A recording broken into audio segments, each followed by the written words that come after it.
یعنی دنیا میں اگر کوئی ہمیں حسین نظر آتا ہے تو ہم کہتے ہیں یوسف ہے. حضرت یوسف بچپن میں بھی ایسے حسین تھے، مگر اتنے حسین جوان کے ساتھ ایسا کیا جا رہا ہو کتنا خطرناک کام ہے. اس بات کا اندازہ کہ حضرت یعقوب کو نہیں تھا.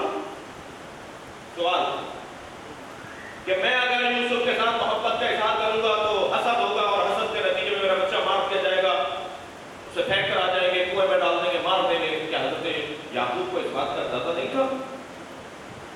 اور اگر تھا تو پھر حضرت یعقوب سے کیا یہ ترک اولا ہوا؟ اس لیے کہ معصوم سے گناہ تو نہیں ہوتا. معصوم کہتے ہی اسے ہیں جو گناہوں سے دور ہو، نجاستیں اس سے دور ہوں. لیکن ترک اولا کے لیے ہے کہ انبیاء کرام کے ہاں ترک اولا رہا ہے. ترک اولا گناہ نہیں ہوتا. اور میں اور آپ جس دروازے پر بیٹھے ہوئے ہیں، ہماری قسمت بہت بلند ہے کہ ہم جنہیں اپنا پیشوا مانتے ہیں ان سے ترک اولا بھی نہیں ہوتا. عظمت اہل بیت کے باب میں یہ بڑا حسین عنوان ہے کہ اس گھرانے کی معصوم ہستیوں سے ترک اولا بھی نہیں ہوتا. وہ اور بات ہے کہ جن کے دماغ گناہوں میں اٹے ہوتے ہیں، وہ ائمہ کے اقدامات کو غلط سمجھتے ہیں، جب پوچھ لیتے ہیں تو وضاحت ہو جاتی ہے. میرے مولا امام محمد باقر علیہ السلام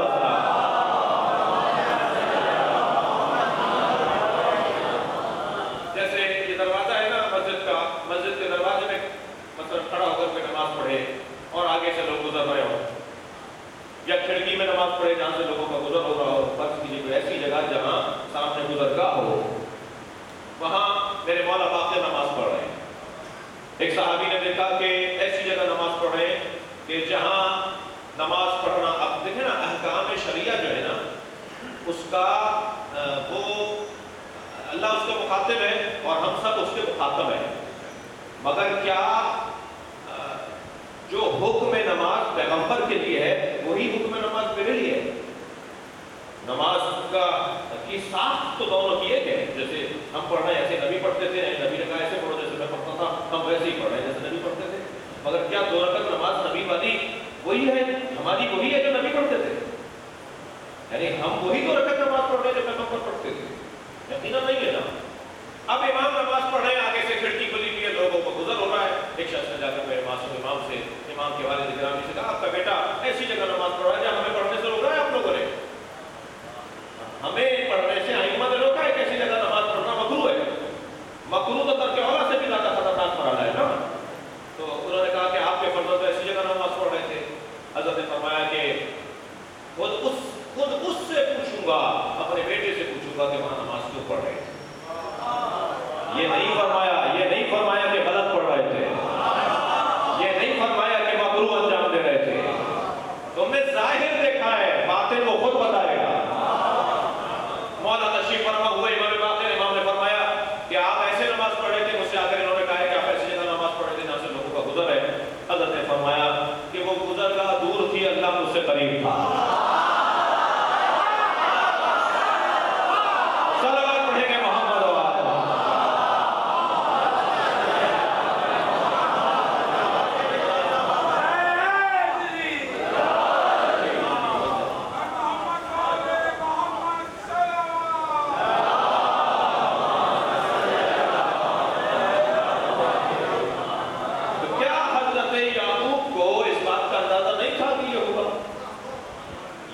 حضرت یعقوب سے ترک اولا ہوا ہے؟ نہیں، ہرگز حضرت یعقوب سے یہ ترک اولا نہیں ہوا. ہاں حضرت یعقوب سے ترک اولا ہوا وہ کوئی اور واقعہ تھا. وہ کیا تھا کہ آپ روزانہ ایک دمبا ذبح کرواتے تھے فقیروں. کھانا حضرت کیا دیکھ اٹھتے ہو، ہماری زبان میں کہتے تھے دیکھ پکتی تھی روزانہ مساکین کے لیے. دسترخوان لگتا تھا حضرت یعقوب. تاریخ ہدایت میں اکثر شخصیات کے ہاں مساکین اور فقراء کے ہاں کے لیے دسترخوان لگایا جاتا تھا. بعض دسترخوان تاریخ ہدایت کے اندر مشہور ہیں، اور میں ایک دسترخوان حضرت یعقوب کا دسترخوان ہے، ایک دسترخوان حضرت ہاشم کا دسترخوان. حضرت ہاشم کو ہاشم کہتے اس لیے ہیں کہ روزانہ جانور ذبح کرواتے تھے اور گوشت اور روٹی، گوشت پکواتے تھے، روٹی پکواتے تھے، پھر گوشت اور روٹی کو مخلوط کر کر دسترخوان لگاتے تھے. اب آپ اس کو کچھ بھی نام دے دیجئے، گوشت اور روٹی کو مخلوط کروا کے دسترخوان لگاتے تھے. گوشت اور روٹی مخلوط کر کے کھلانے والے کو عربی میں ہاشم کہتے ہیں. اتنا کھلایا کہ نام ہی ہاشم پڑ گیا. ایک دوسرا مشہور دسترخوان امام حسن مصطفیٰ کا ہے. مولا کے دروازے پر، مولا کا دسترخوان عمومی تھا، کوئی بھی آتا تھا اور اس سے غرض نہیں کہ کون آ رہا ہے. ہم تو چھوٹے ہوئے دماغ کے ہو جاتے ہیں نا کبھی کبھی کہ ہم نے اگر سنی کو کھلا دیا تو کیا ہوگا، ہندو نے کھا دیا تو کیا ہوگا. تو امام حسن کے ماننے والے ہو، امام حسن کسی سے پوچھتے تھے کہ تمہارا مسئلہ کیا ہے؟ ہمیں جس دروازے پر ہم بیٹھے ہیں نا، تو اس دروازے پر بیٹھنے کی وجہ سے ہمارا قد بڑا ہونا چاہیے. اور میرے جوان ساتھیوں، قد انچی ٹیپوں سے نہیں ناپا جاتا. قد ناپا جاتا ہے کردار اور سوچ کی بنیاد پر. صلوات پڑھیں گے محمد و آل.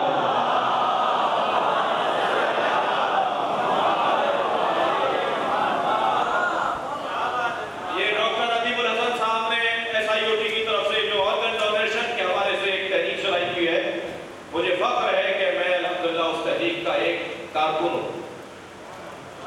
ہمیں اپنے اعضاء مرنے کے بعد اگر ایکسیڈنٹل موت ہو جائے، ہمارا دماغ مر جائے، ہمارا برین اگر اس کی موت ہو جائے، تو ہمیں اپنے اعضاء کے لیے وصیت کرنا چاہیے. ہمارے بدن میں تقریباً 8-10 ایسے اعضاء ہیں کہ ہم مریں گے ایک اور 10 گھر زندگی پائیں گے. جی، ہم اپنے پھیپھڑے، ہم اپنے گردے، ہم اپنا دل، ہم اپنی آنکھیں، یہ ہم چیزیں دے سکتے ہیں.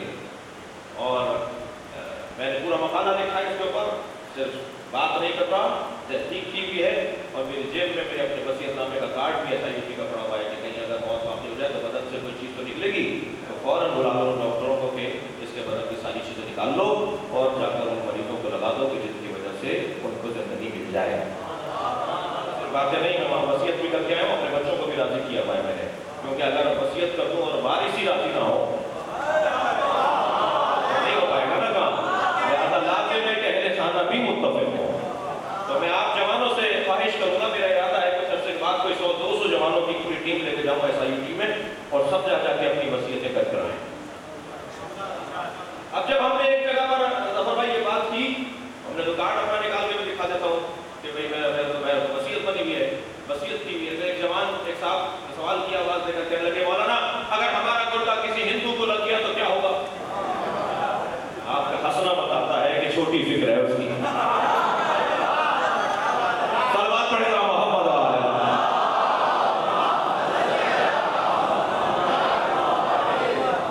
کہنے لگے اگر ہمارا گردہ کسی عیسائی کو لگ گیا تو کیا ہوگا؟ قرآن تو کہہ رہا ہے کہ جس نے ایک انسان کو زندگی عطا کی، اس نے پوری انسانیت کو زندگی عطا کی. اور ہم اس گھٹن کا شکار ہیں کہ ہندو کو لگ گیا تو کیا ہو گیا. تمہارا گردہ ہندو کو لگ گیا تو وہ بھی سبیل پینے لگ جائے گا، وہ بھی نیاز کھانے لگ جائے گا. صلوات پڑھے گا محمد و آل.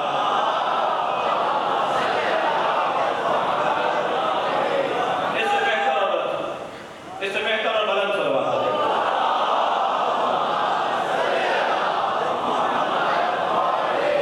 وسعت نظری کی ضرورت ہے، وسعت فہمی کی ضرورت ہے، وسعت قلبی کی ضرورت ہے. عزیزان گرامی، لہذا ذرا محسوس کریں. حضرت یعقوب سے ترک اولا کیا ہوا تھا؟ حضرت یعقوب سے ترک اولا یہ ہوا تھا کہ وہ روزانہ جو ان کے یہاں ایک وقتی تھی، جانور ذبح ہوتا تھا. تو ایک دن لوگ کھا چکے تھے، جب دسترخوان پڑ جاتا ہے، کھانے والے کھا کے چلے گئے تو یقیناً کچھ نہ کچھ معمولاً کچھ نہ کچھ بچ جاتا ہے، اسے رکھ دیا جاتا ہے. ایک فقیر ذرا تاخیر سے پہنچا. حضرت یعقوب حضرت یوسف کے ساتھ بیٹھے تھے، بیٹھے گفتگو تھے اپنے بچے کے ساتھ. اس نے آواز لگائی کہ میں نے کھانا نہیں کھایا ہے، میں کھانا کھانے آیا ہوں، مجھے دیر ہو گئی ہے، مجھے کھانا دے دو. حضرت یعقوب نے یہ سوچا کہ میرے جو بیٹے ہیں، پہلے وہ بھی سن رہے ہیں نا، گھر میں وہ بھی رہتے ہیں، انہوں نے سن لیا ہوگا اور کھلا دیا ہوگا یا کھلا رہے ہوں گے.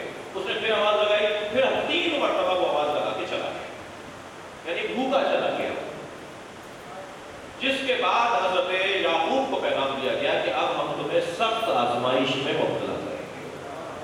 تمہارے دروازے سے ایک بھوکا واپس چلا گیا ہے. ماہ مبارک رمضان ہے، اس مہینے میں ایک کھجور بھی اگر اللہ کی راہ میں کسی فقیر کو صدقہ دی جائے تو ایک پہاڑ صدقہ دینے کے برابر ہے۔ یہ لفظ اچھا نہیں ہے، میں بہت زیادہ، لیکن وہ ایک لفظ آپ لوگ استعمال کر رہے ہیں، پیکیج کا لفظ۔ اس مہینے میں اللہ نے خصوصی پیکیج دیے ہوئے، تو جو سال بھر کرو گے وہ سال بھر کا کیا ہوا اتنا نہیں ہوگا جتنا اس مہینے میں کیا ہوا ہوگا۔ اس مہینے میں زیادہ سے زیادہ ہمیں فقراء و مساکین کے لیے خیال کرنا ہوگا، ان کو پہنچائیں، خود پہنچائیں، جی خود پہنچائیں، دیکھیں کہ ہاں کس علاقے میں کیا ضرورت ہے۔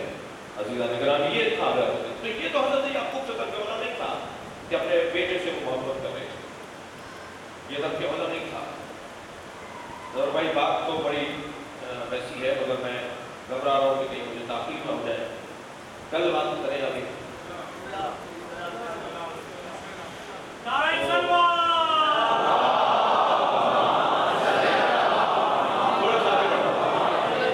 ایک اور صلوات نبی اور علیہ۔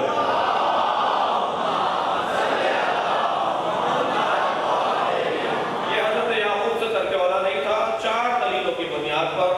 میں اب وہ دلیلیں جو کہ بیان یہاں نہیں کر پاؤں گا، لیکن اتنا کہہ کر آگے بڑھتا ہوں عزیزان گرامی کہ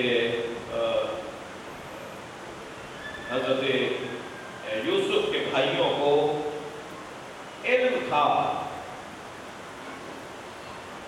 علم کی بنیاد پر نجات نہیں ملے گی، نجات ملے گی تقویٰ کی بنیاد پر، کیونکہ علم تھا کہ یہ غلط کر رہے تھا، علم تھا کہ ہم اگر معافی مانگیں گے تو ہمیں معافی مل جائے گی، مگر معلومات کی بنیاد پر، علم کی بنیاد پر کامیابیاں نہیں ملے گی، تقویٰ کی بنیاد پر کامیابی ملے گی، تقویٰ کی بنیاد پر۔ عالم اگر متقی نہیں ہے،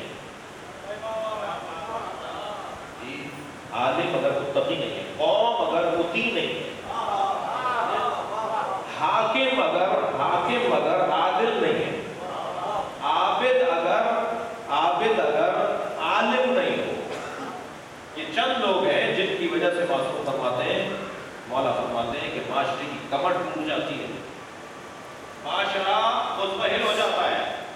عابد اگر جاہل ہو، حاکم اگر ظالم ہو، جاہل ہو، عالم اگر بے تقویٰ، بے عمل ہو، قوم اگر غیر فرمانبردار اور غیر مطیع ہو، یہ چند لوگ اگر اس انداز سے زندگی گزارتے ہیں تو معاشرہ تباہ ہو جاتا ہے۔ لہذا دعا کیا کریں کہ علماء کے ہاں تقویٰ بڑھے اور قوم کے ہاں اطاعت بڑھے۔ یہ دو طرفہ ہے، یہ دو طرفہ ہے۔ یہاں اگر تقویٰ بڑھے گا تو وہاں اطاعت بڑھنا چاہیے، وہاں اگر اطاعت ہے تو یہاں تقویٰ ہونا چاہیے۔ تو کون سی چیز ہے جو انسان کو نجات عطا کرے گی؟ یا ایھا الذین آمنوا اتقوا اللہ لعلکم تفلحون، اے صاحبان ایمان تقوی پروردگار اختیار کرو، شاید کہ تقوی کی وجہ سے تم کامیاب ہو جاؤ۔ سمجھے ہے؟ جو معلومات کا ہونا کافی نہیں ہے، اس معلومات کی بنیاد پر پرہیزگاری۔ اور ماہ مبارک رمضان کا ایک عظیم فلسفہ میرے عزیزو یہی ہے، ہمیں روزے رکھوائے اس لیے جا رہے ہیں تاکہ ہم متقی ہو جائیں۔ کتب علیکم الصیام کما کتب علی الذین من قبلکم لعلکم تتقون، تمہیں روزے اس لیے رکھوا رہے ہیں تاکہ تم متقی ہو جاؤ۔ متقی، پرہیزگار، ہوشیار، سمجھدار، پرواہ رکھنے والا، خیال رکھنے والا، توجہ رکھنے والے کو متقی ہے۔ تقویٰ جتنا گاڑھا لفظ ہے اتنا گاڑھا کام نہیں ہے، بہت آسان کام ہے تقویٰ۔ ہم فطری طور پر متقی ہیں، ہم پیدائشی طور پر متقی ہیں، ہر چیز نہیں کھاتے۔ یہ بچہ جو ابھی 1 سال کا آپ کی گود میں ہے، یہ بیویاں مجلس سن رہی ہیں، یہ ہر ایک کی گود میں نہیں جاتا، اتنا چھوٹا سا بچہ ہر ایک کی گود میں نہیں جاتا، یہ ہر گود میں نہ جا کے بتاتا ہے کہ یہ فطری متقی ہے۔ بس اسے بڑا ہو کر بھی تقویٰ برقرار رکھنا چاہیے، کسی اور کی گود میں جا کے نہ پلے۔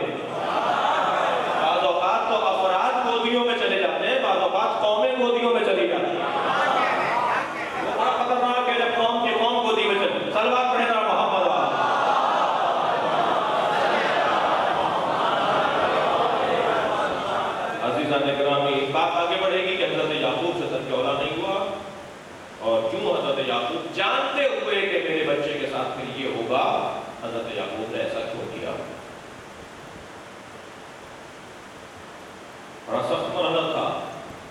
فریادیں کر رہے تھے حضرت یوسف، جب لے کے چلے آگے کی آیات میں آئے گی بات، جب بھائی لے کے چلے ہیں تو کنویں میں پھینکنے لگے، حضرت یوسف نے کہا نہیں کرو یہ کام، مجھے نہیں پھینکو، میرے پاپا پریشان ہو جائیں گے، لیکن انہوں نے نہیں سنی۔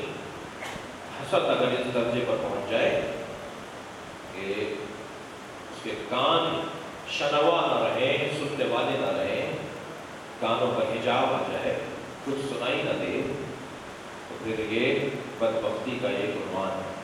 عزیزو، کربلا میں حسین بن علی نے بھی لوگوں کو نصیحتیں فرمائی تھی۔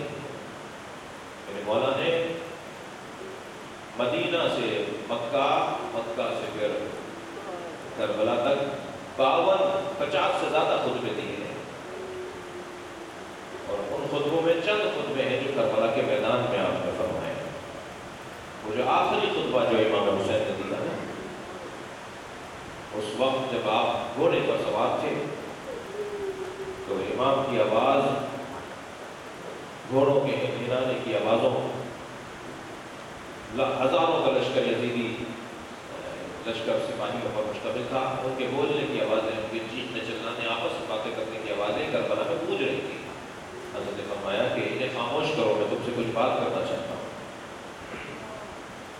اور پھر حضرت نے خطبہ ارشاد فرمایا، اس میں آپ نے ایک سوال کیا مجھ سے، ام علی شریعت غیرتھا، اس خطبے میں آپ نے فرمایا کیا میں نے کوئی شریعت تبدیل کی ہے، جو نبی شریعت لائے تھے میں نے بدل دی ہے؟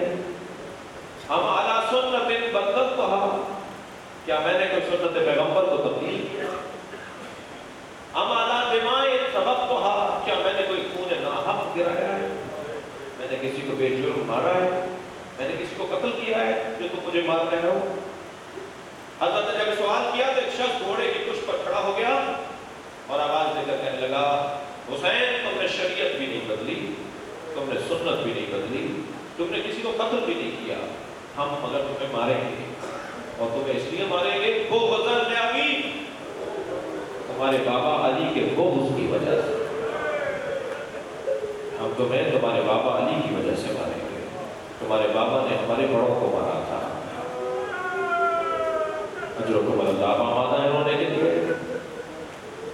مجھ سے کل ایک عزادار نے روتے ہوئے اسی مجلس میں کہا، جب مجلس مکمل ہوئی انہوں نے کہا کہ کل حضرت عباس کے مسائل پڑھے، میں آپ رونے والوں سے کہوں گا اگر اپنے ذہنوں کو کربلا لے چلیے، کربلا میں لاشیں تو حسین نے بہت اٹھائے ہیں، مگر ایک لاشا حسین نہر کے کنارے چھوڑ کر آئے ہیں، اور موڑ موڑ کر لاشا دیکھتے رہے۔ سنیں گے عزاداروں، گھر میں حضرت عباس سرداب میں نے یہ مسائل پڑھے تھے، میں تکرار کر رہا ہوں جملہ، 2 قبریں بہت چھوٹی ہیں، ایک حضرت سکینہ کی قبر اور ایک حضرت عباس کی قبر۔ تعویذ قبر پر جب آپ جائیں گے نا، اصلی قبر پر جب جائیں گے تو بہت چھوٹی قبریں ہیں۔ حضرت سکینہ کی قبر کا چھوٹا ہونا تو سمجھ میں آتا ہے، مگر مولا عباس کی قبر کا چھوٹا ہونا کیسے سمجھیں گے؟ میں نے عجیب بات مقتل میں پڑھی کہ جب حسین لاشا چھوڑ کر آئے، یہ واحد لاشا تھا جو امام حسین لے کر نہیں آئے۔ خود عباس مولا نے فرمایا، مولا میرا لاشا خیمے نہ لے جائیے گا، اور نقل صاحب لکھتے ہیں کہ جو حضرت نے منع فرمایا کہ میرا لاشا خیمے نہ لے جائیے گا، اس کے 2 سبب تھے۔ ایک سبب تو یہ تھا جس کی کمر ٹوٹ گئی ہو، اجرکم اللہ، اجرکم اللہ، خدا کسی کا بنا رہا ہے، وہ کیسے لاشا اٹھائے گا جس کی کمر ٹوٹ گئی ہو؟ دوسرا سبب کیا تھا؟ دوسرا سبب یہ تھا کہ اگر میرا لاشا خیمے چلا گیا اور سکینہ چھوٹے پیاسے بچوں کو لا کر میرے لاشے سے مخاطب ہوئی، چچا پانی کہاں رہا، تو میں سکینہ کو جواب کیا دوں گا؟ فرمایا مولا میرا لاشا خیمے نہ لے جائیے گا۔ امام لاشا چھوڑ کر رہے ہیں۔ مقتل کا کہنا یہ ہے کہ جب حسین لاشا چھوڑ کر واپس آئے نا تو ظالموں میں خبر پھیلی کہ عباس ابھی زندہ ہے، عباس اگر زندہ نہ ہوتے تو حسین لے کر جاتے، حسین چھوڑ کر گئے، عباس ابھی وہ آرام کر رہے ہیں، کچھ دیر میں کھڑے ہو جائیں گے۔ تو سنیں گے دادارو، 100 ماہر تلوار بردار آگے بڑھے، مولا کے شہید